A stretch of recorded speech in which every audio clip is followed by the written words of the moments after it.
다가족 시대가 이미 지나갔습니다. 핵가족 시대로 접어들더니 이제는 핵가족 시대를 넘어서서 혼족 시대로 많은 사람들이 이 땅을 살아갑니다. 젊은 사람들을 이렇게 만나보면 결혼을 못해서 못하는 사람들도 있지만 아예 작정을 하고 결혼하지 않고 혼자 살겠다는 사람들도 상당한 숫자를 차지하는 시대입니다. 10년이면 강산도 변한다는 그 말은 지금은 그 어떤 사람도 쓰지 않고 쓸 수도 없습니다. 너무나 빨리 급변하는 그런 세상이기 때문이죠.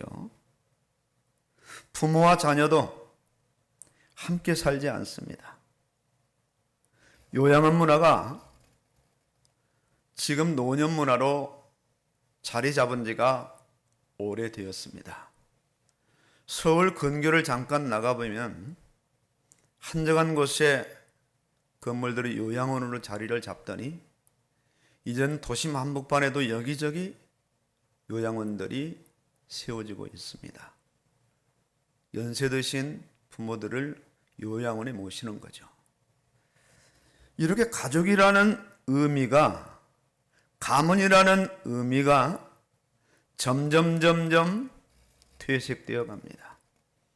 건강하고 경제력이 뒷받침된다면 그런 대로 살아가는데 큰 어려움이 없겠지만 몸이 아프거나 큰 인생 위기를 당하게 되면 가족이 있는 것, 가족이 함께하는 것과 가족이 없는 것, 함께하지 않는 것은 엄청난 차이가 납니다. 그러나 어떤 경우에는 차라리 함께하지 않았다면 훨씬 더 좋겠다는 그런 가족들도 오늘 이 땅에는 수없이 많습니다. 이렇게 빈번하게 발생하는 세상 사람들의 일반적인 그런 현상입니다.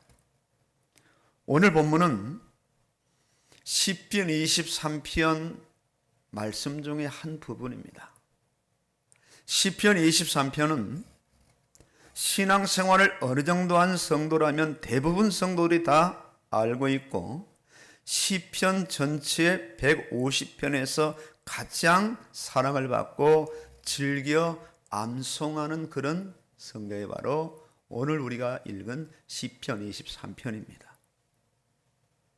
오늘 이 시편 23편은 다윗이 고백하였습니다. 이 고백을 할 시기가 다윗 인생 중에 가장 어렵고 힘든 시절이었습니다. 내가 사망의 음침한 골짜기로 다닐지라도 해를 두려워하지 않을 것은 주께서 나와 함께 하십니다. 주의 지팡이 막대가 나를 안위하시나이다 고백을 합니다. 다윗에게는 수많은 정적이 있었습니다. 거의 평생을 전쟁 속에서 살아갑니다.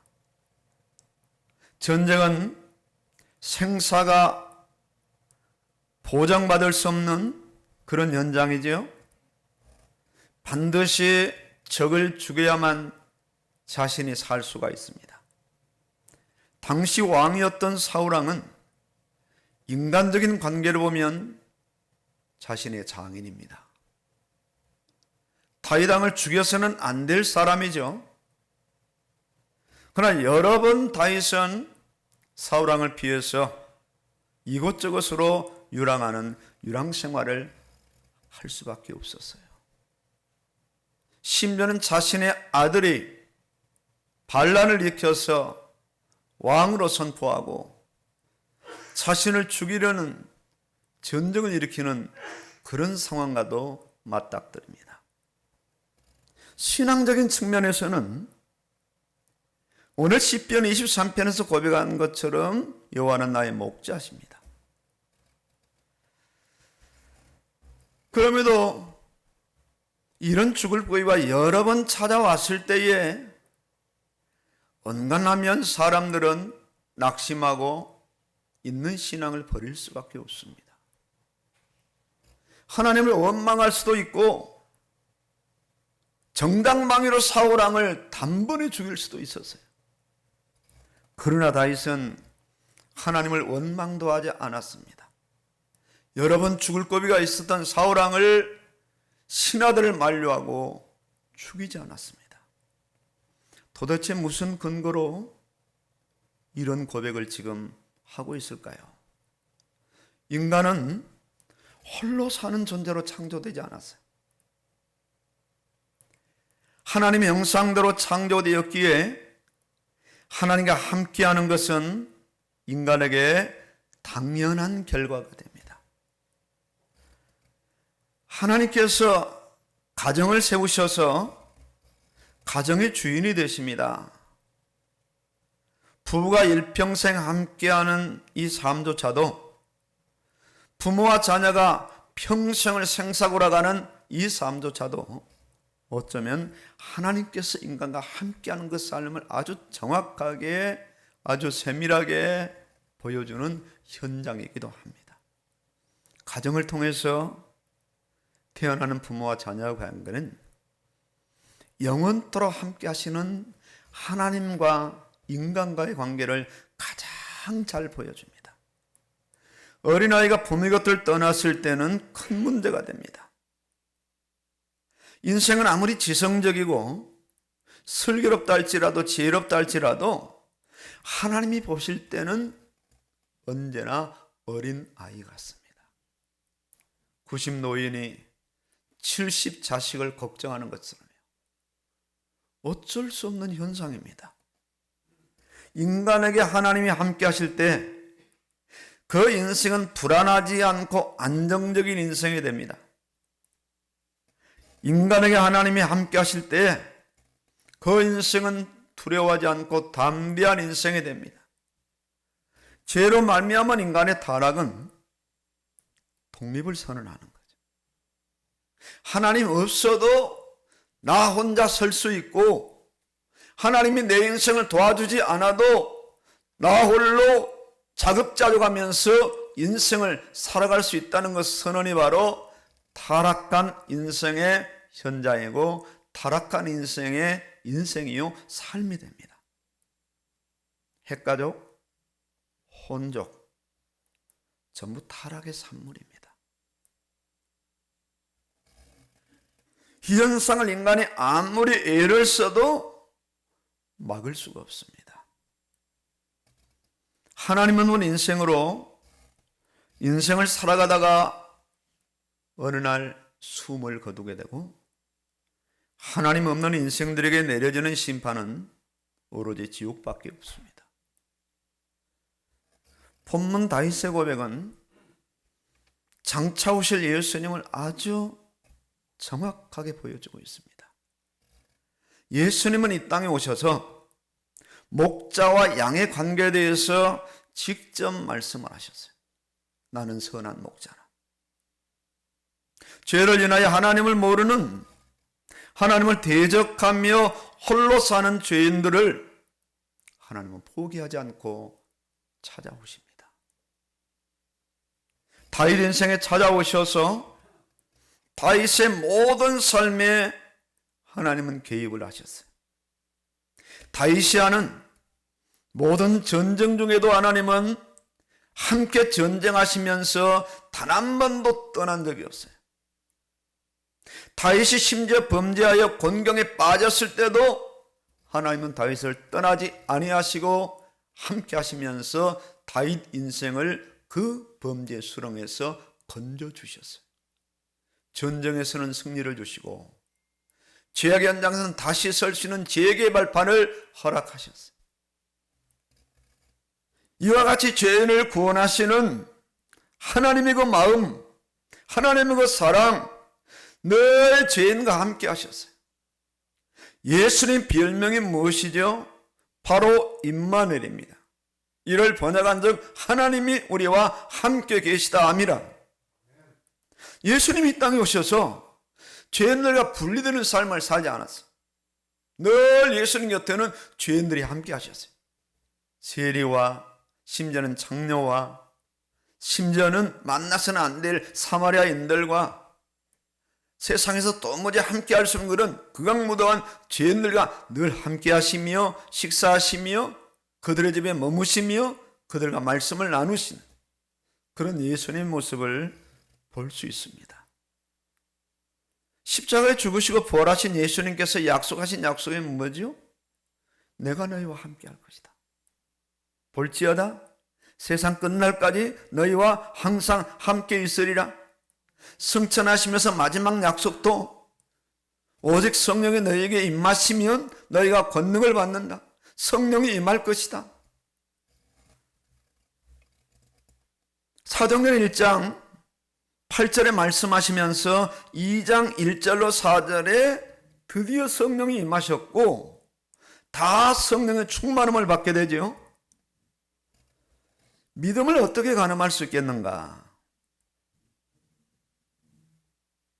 이 사람이 정말로 믿음이 있는가? 이 사람이 정말 믿음의 사람인가를 뭘 보고 가늠할 수 있겠습니까? 모태신앙으로? 아니면 교회 직분으로? 그 사람이 은신은 은신과 충성도로?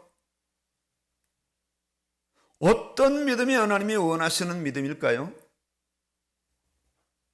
예수님 당시 열심으로는 바리새인들의 열심, 서기관들의 열심을 따라갈 사람들이 다른 사람도 없었습니다. 최고였어요. 그러나 이들의 믿음을 예수님은 인정하지 않았어요. 11조 철저하게 합니다. 안식을 철저하게 지켰습니다. 계명을 거의 다 지켰어요. 그런데 예수님은 이들의 믿음을 인정하지 아니하시고 나중에 뭐라고 말씀하셨어요? 불법을 행하는 자들아 내게서 떠나가라. 나는 너를 도무지 알지 못한다. 예수님이 바라시고 원하시고 찾으시는 그 믿음과는 거리가 멀었다는 거예요. 모태신앙, 헌신과 충성, 어떤 직분의 서열, 이런 믿음을 예수님이 원하실까요? 예수님은 어떤 믿음에 동의하시고 손을 들어주실까요? 오늘 본문에 말씀하고 계십니다. 주께서 나와 함께 하심이라. 주께서 나와 함께 하심이라. 주께서 나와 함께 하심이라. 내가 너와 함께 할 것이다. 이 말씀을 받은 사람은 어떤 고백이요? 주께서 나와 함께 하심이라. 세상 끝날까지 함께 할 것이며 아예 너를 성전 삼고 내가 너 안에 거하면서 너와 함께 할 것이다. 이 말씀을 그대로 믿는 믿음. 이 믿음대로 의식 중이라도 무의식 중이라도 주께서 나와 함께 하심을 실제로 믿고 인식하고 확인하고 주와 함께 살아가면서 나아가는 이 믿음을 원하시는 거죠.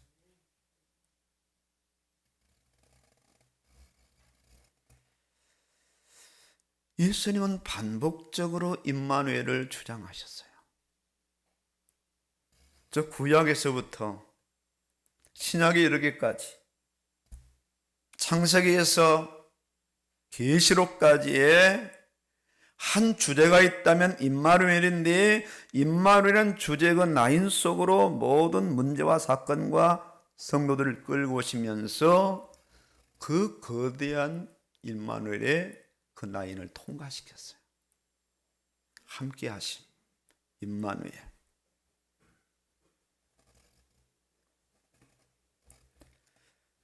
지금 이 말세 시대도 여전히 예수님의 그 믿음을 보는 관점은 바뀌지 않았어요. 임마누엘, 내가 너와 함께 할 것이다. 세상 끝날까지 영원토록. 예수님은 성도가 많은 일을 하는 걸 그렇게 원하시지 않습니다. 예수님은 성도가 열심과 충성을 많이 하기보다, 예수님은 성도가 경건의 모양을 막 나타내는 것보다 예수님이 함께 하신다는 그 사실을 실제 믿고 살아가기를 원하시고 실제 임마누엘의 삶을 살아가게 하셔.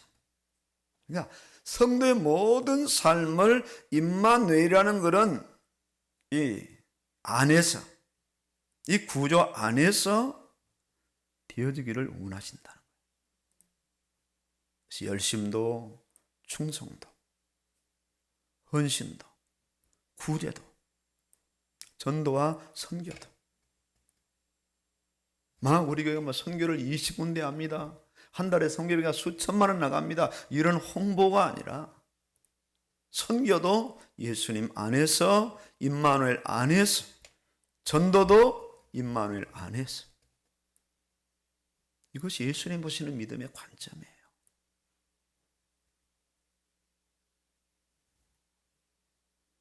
예수님은 성도가 홀로 사는 것을 원하시지 않습니다. 집 나가 독립선언하는 것을 결코 원하시지 않아요. 탕자가 어느 날 집을 나가죠. 그 아버지는 탕자가 집을 나가서 빨리 집으로 복귀할 수 있는 모든 기반을 만드시죠. 흉년이 오게 하고 돼지치는 쥐열 몇몇까지 주는 자가 없도록 하고, 그 마음의 생각을 바꿔서 아버지의 집을 생각하게 하고 종들을 생각하게 하고 자신의 처지를 생각하게 하면서 돌아가리라. 어디로? 아버지 집으로 돌아오라는 겁니다. 거기는 네가 살 곳이 아니라는 겁니다. 나와 함께하라. 함께함의 어마어마한 비밀을 몰랐던 그 아들이 누굽니까? 정작 큰아들입니다. 내 것이 네 게 아니냐? 이 바보 같은 장남아, 그걸 모르느냐? 교회를 향해 사시는 말씀이죠. 집 나가지 말라는 거예요. 내 손을 놓지 말라는 거예요. 나와 함께 하라는 겁니다. 주께서 나와 함께 하십니다. 어쩌면 단 한순간도 예수님이 함께 하심을 잊지 않도록 일거실토록 한 걸음 한 걸음 삶의 전부를 예수님께서 개입하시고 함께 하셔요. 어떤 분이 오늘 아침에 문자가 왔어요. 목사님, 이런 저의 삶에 하나님의 깊은 뜻이 있을까요? 남편이 확진자가 됐습니다. 기도해달라고 연락이 왔어요. 그럼 성도님 어떻게 합니까? 집에 함께 있어요. 다음날 또 연락해 보니까 이제 남편 혼자 놔두고 딸네 집에 가 있다는 거예요. 아침에 이제 제가 요약본을 보내니까 거기에 마음을 실어 보냈어요. 제가 장문으로 써서 보냈어요. 하나님이 사랑하신다고. 그리고 이런 과정을 통해서 믿음을 정착시키고 더 그 믿음으로 크게 하신다고.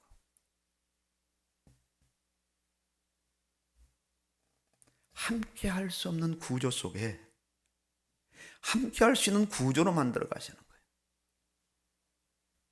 여러 가지를 생각하겠죠. 너는 구원받은 자야. 너는 나의 것이야. 나의 자녀야. 내 아들이야. 내 딸이야. 내 백성이야. 아예 손바닥에 새겼어. 너는 천국 백성이야. 택하신 족속이며 왕같은 제사장이요 거룩한 나라요 나의 소유된 백성이야. 이사야 43장 1절에 말씀하시죠. 너는 두려워하지 말라. 왜요? 내가 너를 구속하였고 내가 너를 지명하여 불렀나니 너는 내 것이라는 거예요. 2절에 말씀하지요. 네가 물 가운데로 지날 때에 내가 너와 함께 할 것이라. 강을 건널 때에 물이 너를 침몰하지 못할 것이며 네가 불 가운데로 지날 때에도 타지도 아니할 것이라. 이사야 41장 10절에 또 말씀합니다. 두려워하지 말라. 내가 나와 함께 할 것이라. 본문의 다윗의 입을 통하여 다시 한번 말씀합니다. 주께서 나와 함께 하심이라. 내가 사망의 음침한 골짜기로 다닐지라도 해를 두려워하지 말라. 왜? 내가 너와 함께 할 것이기 때문에.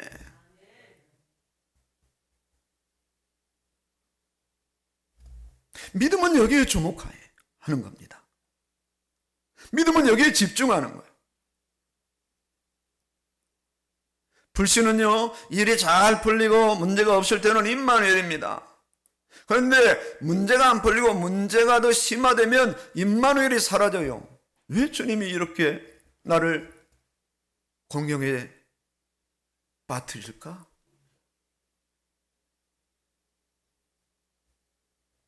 문제가 오고 사건이 오고 위기가 오면 홀로 맞서요. 그 믿음 있는 사람은 문제가 올수록, 사건이 올수록, 위기가 올수록 누구를 바라보지요? 주님을 바라보지요. 남의 힘이 되신 여호와여, 내가 주를 사랑하나이다. 다윗의 고백이에요.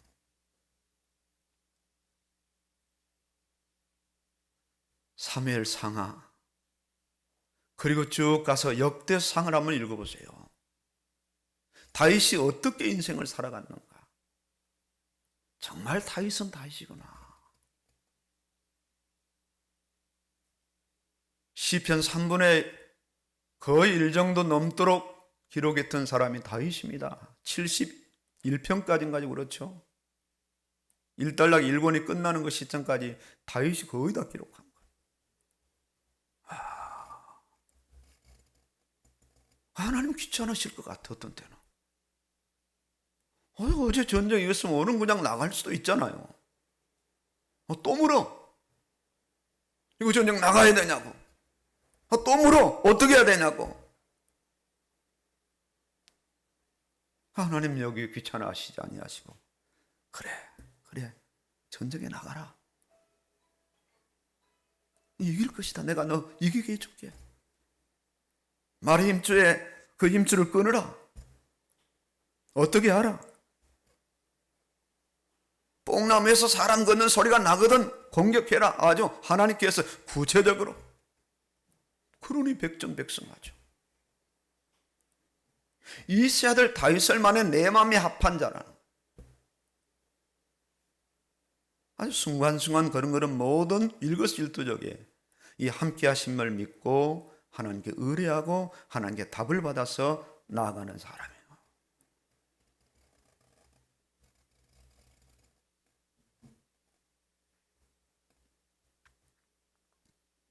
나의 갈 길 다가도록 예수 인도하시네.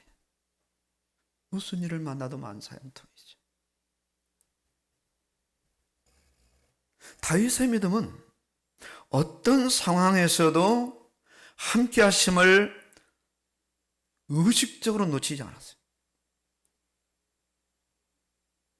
그걸 믿었고 누린 겁니다. 이 실제가 믿음이에요. 함께 하심이 다윗의 평안함과 담대함이었으며 함께 하심이 성공과 승리의 기반이었어요. 다윗이 압살롬의 공격을 받아 피난 갈 때 그 모습을 한번 보세요. 시므리라는 사람이 막 돌을 던지고 먼지를 날리면서 다윗을 비난하죠. 그 부하들이 당장 가서 이 시므리를 처단하겠다 할 때 가만둬라. 하나님 혹시 저자를 통해서 나의 잘못됨을 책망하는 건 아니겠느냐? 긍휼히 여기시지 않겠느냐? 결단코 그 지위 가지고 그 힘을 가지고 하나님의 그 영역을 침범하지 않았어요.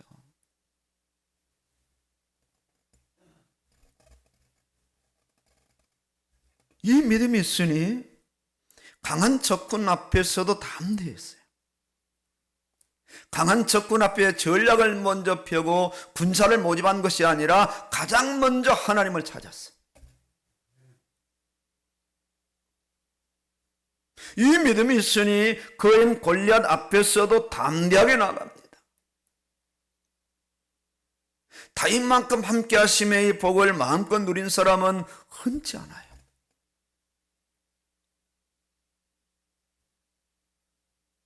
세상에서는 좋은 사람 만나면 그 사람은 성공한 인생이라고 합니다. 자녀는 좋은 부모를 만나고, 좋은 남편, 좋은 아내를 만나고, 학생은 좋은 스승을 만나고, 직장에는 좋은 사장 만나면 참 괜찮은 인생이라고 평하죠. 그러나 아무리 좋은 만남이라 할지라도, 대단한 만남이라 할지라도 잠시뿐입니다. 진정한 인생의 성공과 승리는 줄 수 없어요. 이들도 시급하게 예수님을 만나야 돼요. 언제 누구를 통해서 만날 수 있는가? 그야말로 현장에서, 삶의 그 모든 적소적재에서 함께 하심을 누리는 성도들을 통하여서 그 심령들이 만나야 돼요. 아주 오래됐어요. 신학교에서 교리사를 가르치던 교수님이 개척을 했어요. 잠실 상가를 얻어서. 저희 가서 이제 일도 하고, 그리고 드디어 이제 예배를 드려야 될 시점이 다가오는데, 바로 상가 하나 건너서 또 한 군데 교회가 또 들어왔어요. 와, 어떻게 해야 됩니까? 똑같은 층에. 두 교회가 상가 하나를 가운데 두고 양쪽으로 교회가 들어왔어요. 여러분들이라면 어떻게 하시겠어요? 이제 저희 교수님 교회가 더 앞에 있어요. 그 교회를 거쳐서 그 교회를 가요. 이거 어떻게 해야 참 난감하죠? 상가 측에서 이 농간을 부린 거, 상가가 이제 분양이 안 되니까 그냥 교회가 돌아도 그냥 막 두 교회를 그냥 내준 거예요. 이때 성령은 어떻게 역사하실까? 누가 성령의 노래를 받는 교회일까? 당연히 저희 교수님 먼저 들어오셨으니까 그 뒤에 오신 그분이 승복을 하고 나가야 되는 게 절차입니다. 모르고 돌아왔다 할지라도 먼저 계약을 했으니까 두 계약을 해도 존립할 수는 없죠. 그것도 공교롭게도 같은 교단 어떤 그걸 우리 생각이 나요. 이 교수님이 접었어요. 내가 포기하겠다. 내가 포기하겠다. 막 대치가 되니까요.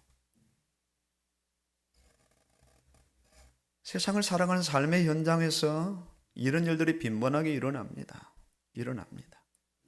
교회 간 교회끼리도 대적이 되고, 성도 간 성도끼리도 대적이 되고, 심지어 성도 불신자들끼리 대적이 돼서 이런 삶의 현장에서 정말 임마누엘을 누리면서 대처하느냐. 이게 전도의 현장이 되어집니다. 전도의 현장.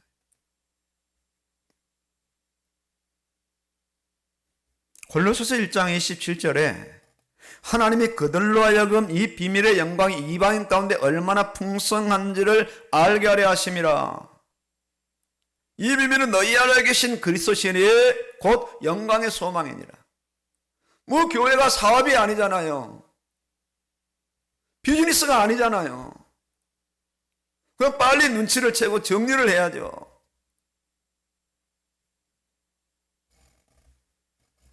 오늘 나는 누구인가? 오늘 나에게 시편 23편은 어떤 의미를 주는 말씀인가? 암송도 하고 정말 좋은 구절이야 하고 액자에 걸 수도 있지만은 오늘 다윗처럼 여호와는 나의 목자시니 내게 부족함이 없으리로다. 오늘 다윗처럼 내가 사망의 음천 골짜기로 다닐지라도 해를 두려워하지 않는 것은 주께서 나와 함께 하심이라. 그의 지팡이 막대가 나를 안위하시나이다. 진정한 임마누엘을 누리면서 어떤 대적 앞에, 어떤 위기 앞에서도 잠잠히 주님을 바라보면서 신앙을 고백할 수 있는 사람, 이 사람이 누군가? 다윗이었어요. 이 사람이 누군가? 지금 이 자리에 와 계시는 우리 성도님들인 거예요. 다윗은 더 이상 이 고백을 하지 않습니다. 이제 오늘 우리가 할 차례거든요. 다윗처럼 시편 23편의 고백을 할 수 있는 사람, 여호와는 나의 구주시요 여호와는 나의 목자시요 그분이 임마누엘로 나와 함께 하십니다. 내가 어떤 일을 당한다 할지라도 해를 두려워하지 않을 것은 주께서 나와 함께 하십니다. 이 고백을 실제 삶의 연장수 위기 속에서 할 수 있는 사람, 그 사람이 누군가? 오늘 이 시대를 살아가는 다윗이라는 겁니다. 자신이 구원받은 사람이 맞다면 예수님의 영 성령이 그 사람 안에 함께 거하시는 사람인 거예요. 아무리 사망의 음침한 골짜기로 다닐지라도 해를 두려워하지 않는 그런 사람임에 분명합니다. 어떤 분이 저에게 장문의 어떤 문자를 보내왔는데, 요즘 현 바이러스에 대해서 누가 글을 아주 이 의학자가 쓴 글인데, 여러분 놀라지 마세요. 바이러스 체크하잖아요. 그런데 90% 넘는 사람이 무증상이랍니다. 그 무슨 의미죠? 그냥 감기처럼 지나가는 거예요.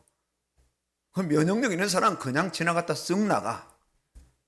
우리도 아마 이미 여기에 몇 번 들어갔다 나갔다 했을 것 같아.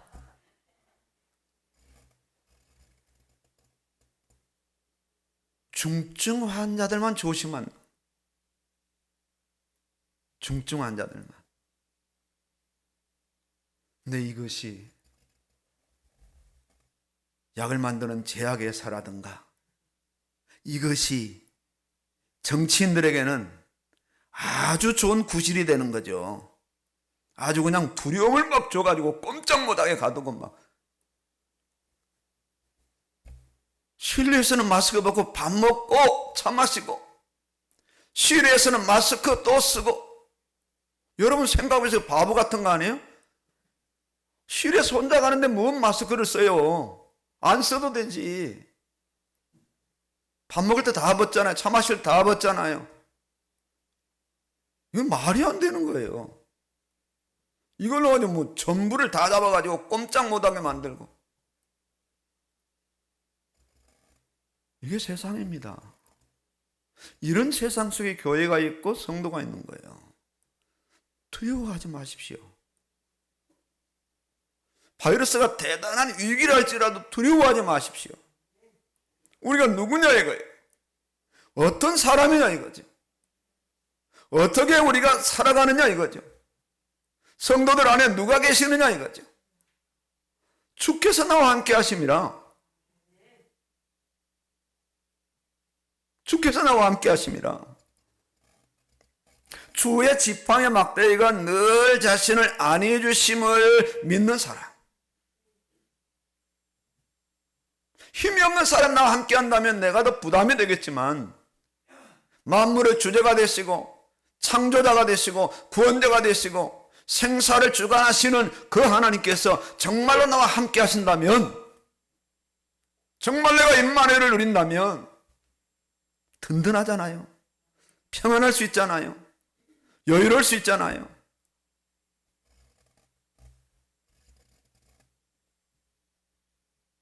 볼지어다 세상 끝날까지 너희와 항상 함께 있으리라.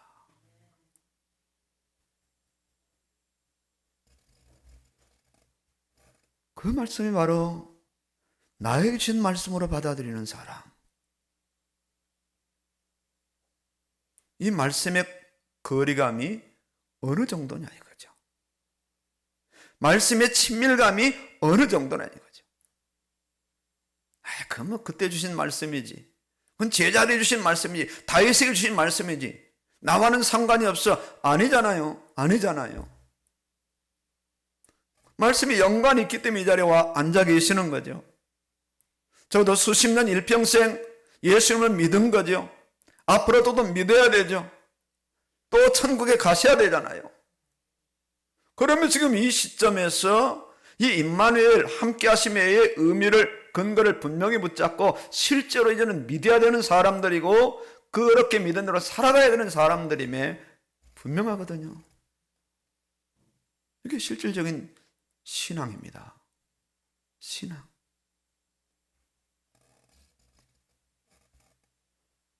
크고 작은 문제나 상황 속에 결코 불안하거나 두려워하는 사람이 아니에요.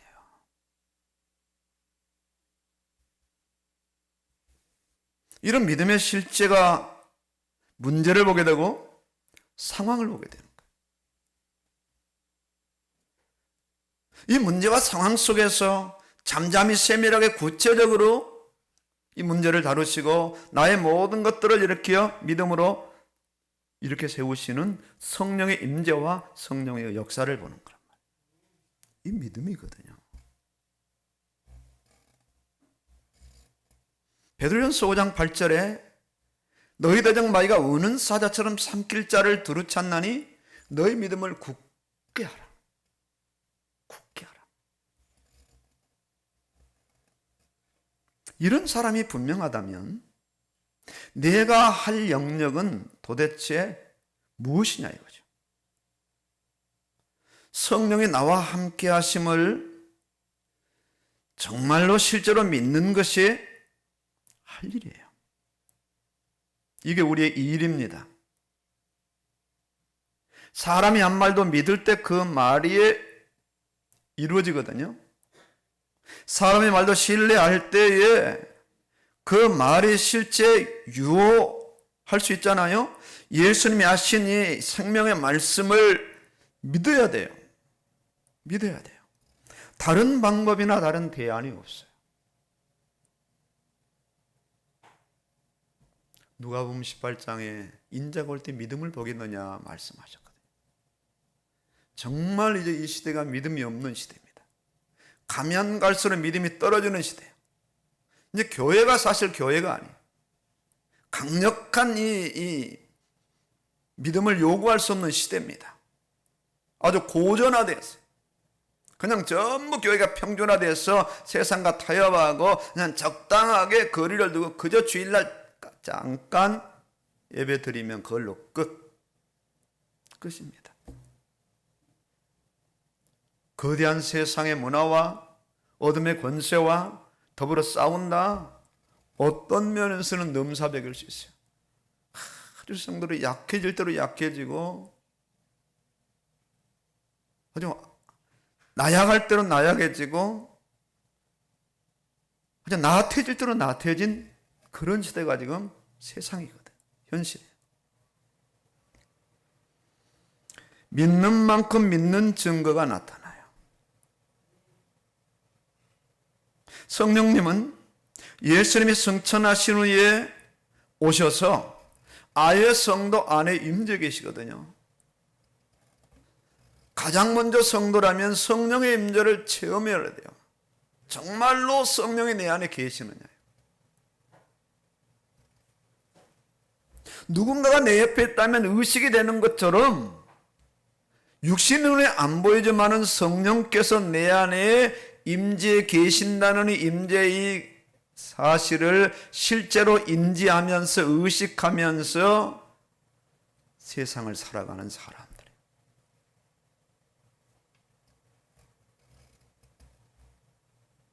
이 성령이 나와 함께 하심을 놓치지 않는 것이 신앙이거든요. 놓치지 않는 성령님을 따라 살아가는 것이 생활입니다. 그래서 신앙생활, 교회생활, 믿음생활, 가정생활, 사회생활 다 연관이 되죠. 성령의 임재, 성령의 인도, 성령의 교제, 성령의 역사가 매우 친숙하게 느껴져야 돼요. 이 부분이 아주 잘 되었던 인물이 다윗이었어요. 목동으로 있을 때나 골리앗 앞에 있을 때나 왕으로 있을 때나 인생의 이 극명한 위기를 당했을 때나 언제나 다윗은 어디로 돌아갔느냐? 성령의 임재 안으로 들어갔어요.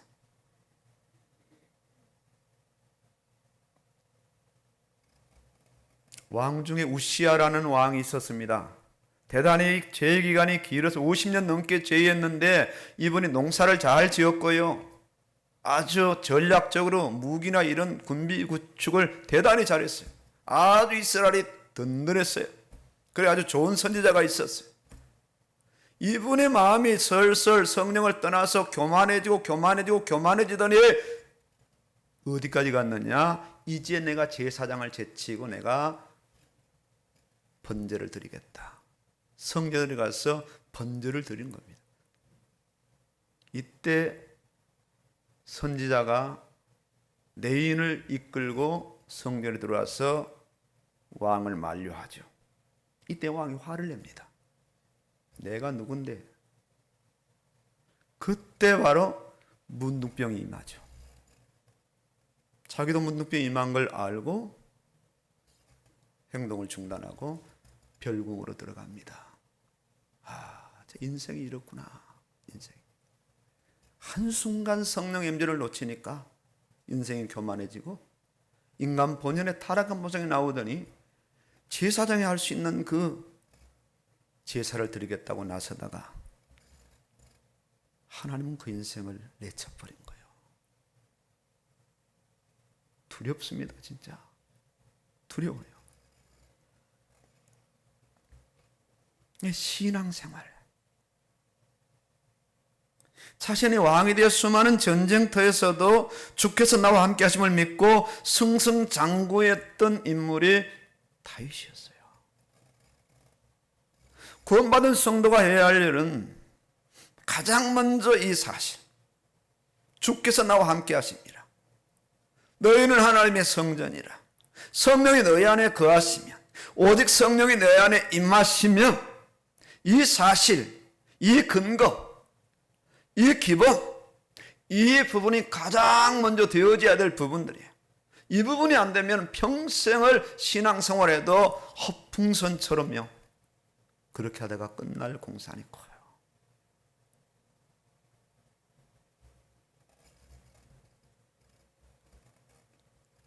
즉 자신의 생각대로, 즉흥적인 감정대로 살아갈 때가 많고 여전히 육신의 정욕과 안목의 정욕으로 살아갈 때가 너무나 많아요. 성령의 신호등의 체계처럼 아주 분명합니다. 가고 서도록, 하지 않고 하도록, 그리고 아무리 멀리 왔다 할지라도 다시 돌아가도록, 잠시 멈추도록, 아주 분명하게 확실하게. 그렇다면 함께 하시는 성령은 어떻게 구체적으로 역사하시는가? 성령의 그 임재와 성령의 인도와 성령의 역사를 어떻게 우리가 할 때에 가장 이 세밀하게 분명하게 느낄 수 있겠는가? 어떤 방법일까요? 가장 첫 번째가 말씀이에요. 말씀. 이 말씀은 성령께서 감하셔서 성령의 의도대로 기록한 성령의 말씀이니까. 말씀. 그리고 말씀에 의한 자신의 신앙 양심. 신앙 양심. 말씀이 많이 들어간 사람은 신앙 양심이 빛이 날 겁니다. 굉장히 예민해져요. 그렇게 예민해진 사람은 새벽기도 하루 안 해도 힘들어져요. 왜? 신앙 양심이 빛이 나니까. 그런데 예민하지 않은 사람은 새벽기도 안 해도 아주 편안하게 잠을 자고 하루 종일 의식조차 하지 않아요. 그게 차이예요. 말씀이 많이 들어가 있는 사람과 들어가지 있는 사람의 그 분명한 차이입니다. 신앙 양심. 말씀이 들어갈수록, 말씀이 그 사람을 장악할수록 그 사람의 신앙 양심도 아주 예민해지고 깨끗해지고 아주 민감해져요. 아주 작은 사소한 일에도 가슴을 치고 통에 잡아갈 수밖에 없어요. 그러나 신앙 양심이 묻어지면 엄청나게 큰 일을 자기가 이 범해 놓고도 무덤덤하게 회개하지 않는 사람으로 살아갈 수 있어요. 왜? 그 안에 신앙 양심을 건들 수 있는 말씀과 성령이 아주 미세하기 때문에 그런 거라.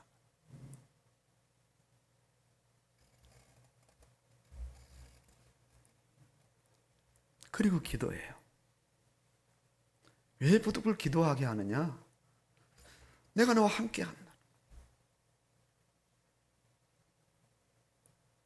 그러니까 말씀과 신앙 양심과 이 기도 가운데 말씀이 중심이 되는 거예요. 말씀대로 기도하고 말씀대로 양심이 이제 느껴야 되는 거죠.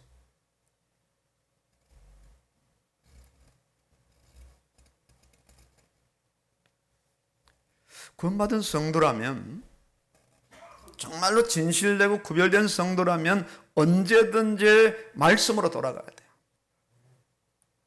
말씀이 우리의 답이고 기준이고 중심이고 생명이고 모든 것이에요.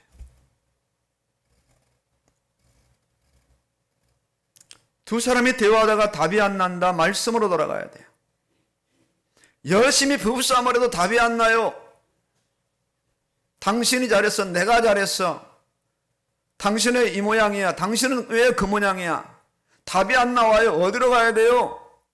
말씀으로 돌아가야 돼요. 그럼 거기 답이 있어요. 자, 남편과 아내가 부부싸움을 했다. 누구의 잘못이 더 클까요? 남편 잘못이 엄청 크죠. 네, 엄청 큰 거예요. 잘 가정을 다스리지 못했기 때문에 오죽하면 치고 올라오겠어요. 그럼 뭘 의미하느냐? 못 다스린다는 거예요. 말씀대로.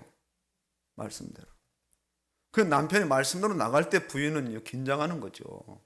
아, 남편답네, 신랑답네, 아버지답네 하는 거지. 나 그냥 막 세상에 묘수나 쓰고 잔머리나 굴리고 이래 하면은요, 아니죠. 결혼도 성경으로. 결혼 성경이 인물 보라고 그랬어요. 재물을 보라고 그랬냐고요. 근데 자꾸는 인물 보고 재물 보거든요. 성경으로 돌아가야 돼. 답이 안 나면. 성경을 뭘 보라고 그래요? 중심을 믿음을 봐야죠. 그냥 가문을 봐야지. 가정을 봐야지. 진짜 예수를 믿는가. 성경으로 돌아가야 된다. 그러니까 성도가 말씀을 대면할 때 어김없이 거기에서 일어나는 영이 어떤 영인가? 성령인가? 그 약속이 있잖아. 성령은 거기에서 역사하셔야 돼요. 약속하셨으니까. 성도가 말씀으로 가면 성령은 거기에서 감화하셔야 돼요. 깨달음을 주셔야 돼요. 믿음을 주셔야 돼요. 능력을 주셔야 돼요. 다윗이 위기 중에 위기를 당해서 장인 사울이 죽이려고 할 때에 다윗은 어디로 갔느냐? 요나단에게 가지 않았어요. 사울에게 가지 않았어요. 살려달라고 아부하거나 그러지 않았어요. 어디로 갔느냐? 말씀으로 돌아갔어요. 말씀으로 돌아가니까 누가 역사하셨느냐? 성령이 역사하셨어요. 주께서 나와 함께 하십니다. 목자에게 양이 돌아갔어요. 알게 하셨어요. 깨닫게 하셨어요. 다시 어느 정점에 올라오니까 제가 성전을 좀 건축하겠습니다.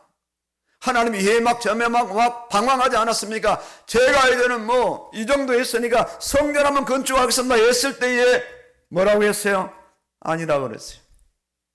너는 피를 많이 흘렸어. 아니다. 네 아들 떼서 하겠다. 다윗은 그대로 순복한 거. 예, 성령의 사람이니까. 알게 하시고 깨닫게 하시고 믿게 하시고 실행할 힘도 주셔요. 성도는 모든 영역에 말씀으로 돌아가야 돼요.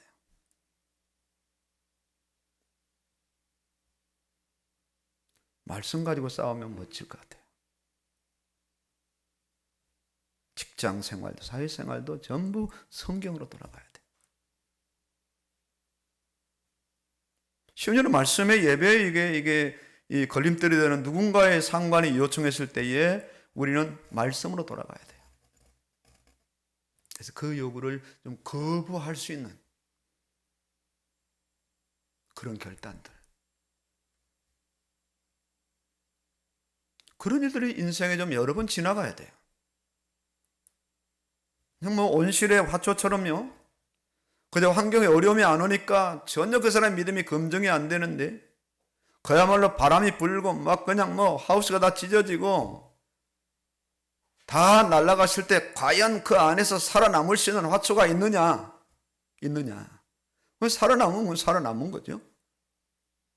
그러나 성령은 성도를 화초, 비닐하우스 안에 그런 화초로 키우시는 것이 아니라 허벌판에서 비바람이 불어도 거기서 살아남을 수 있는 그런 성도로 키우시기를 원하신다.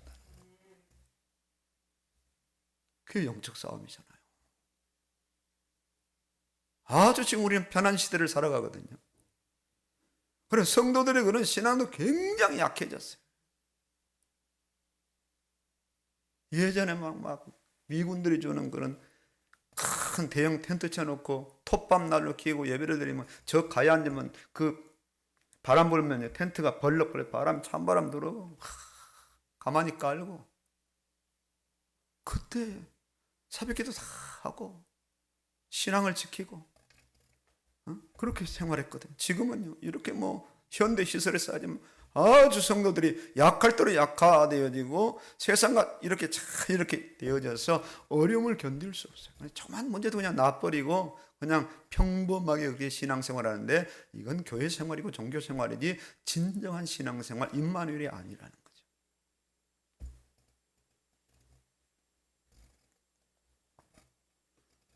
그렇기 때문에 성경을 많이 읽어야 돼요. 성경을 많이 읽어야, 많이 알아야 성령이 어디로 어떻게 인도하시는가를 알 수 있는 거예요. 요즘 교통법이 자꾸 바뀝니다. 그 법을 모르면 이제 제일 약한 벌금이 3만 원이더라고요. 이 집중적으로 단속합니다, 앞으로. 그 법을 모르면 다 걸려요. 이제 정지선까지도 이제 양천구에서 시범 운행을 합니다. 정지선 이제 넘어서면 이제 벌금 부과하겠다는 거죠. 법을 알아야 돼요. 그래야 지키죠. 말씀이 법이잖아요. 법을 알아야 우리가 말씀대로 성령의 인도를 받을 수 있거든요. 우리 말씀을 많이 읽고 많이 새기고 많이 내 안에 말씀이 들어올 때요. 아주 중요한 부분입니다.